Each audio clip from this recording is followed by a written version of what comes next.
The first thing that I want to make sure you do when getting started with your spreadsheet is changing the date here and making sure that it's the first of the first month of whatever year you want to do your books for.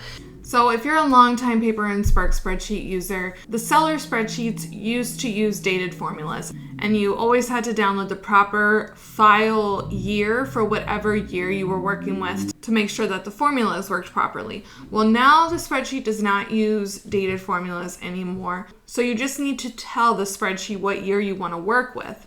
And you will do that by typing in this pink cell up here. So let's say you're in 2020, but you need to do your 2019 books. I want you to change that to 1/1/2019.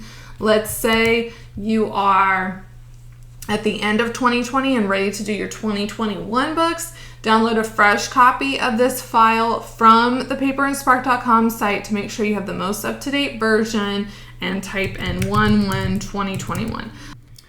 Now, you can make this file work with whatever year you need to be working with, but the caveat is if you have a financial year that does not begin with January. So as this file is right out of the box, it's really only going to work if you're starting with January in column B, the first column here.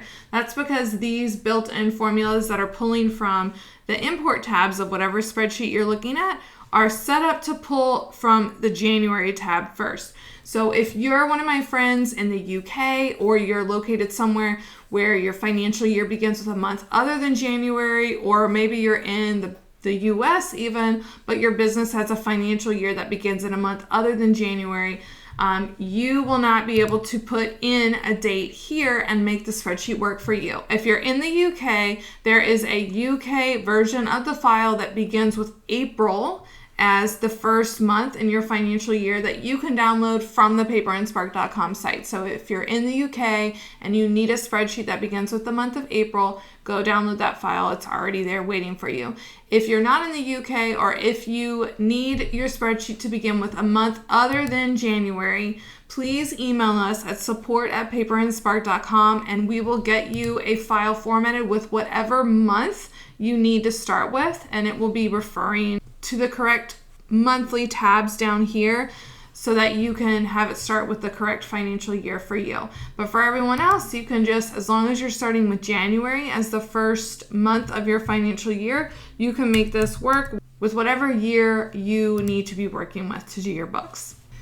And you want to make sure that you do that part right, because it's going to format these months right here, and it's going to impact the dates that you enter here. So whatever year dates you enter here is what the built-in formulas in the spreadsheet are looking for. So if you ever accidentally enter an expense or a sale transaction with a year other than what you've told your spreadsheet, that expense is not going to work. It's not going to travel properly and be included in your monthly totals on the monthly summary tab. So you always want to make sure that whatever year you're entering on these tabs matches the year that you've told your spreadsheet you're working with.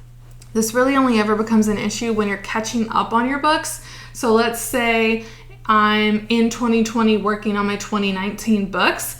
If I try and enter a transaction here with no year, I don't type in the year, your spreadsheet software is going to make it be whatever year it currently is. So if you're working on a different year, you're gonna need to manually make sure you type in that year so the spreadsheet formats it correctly for you.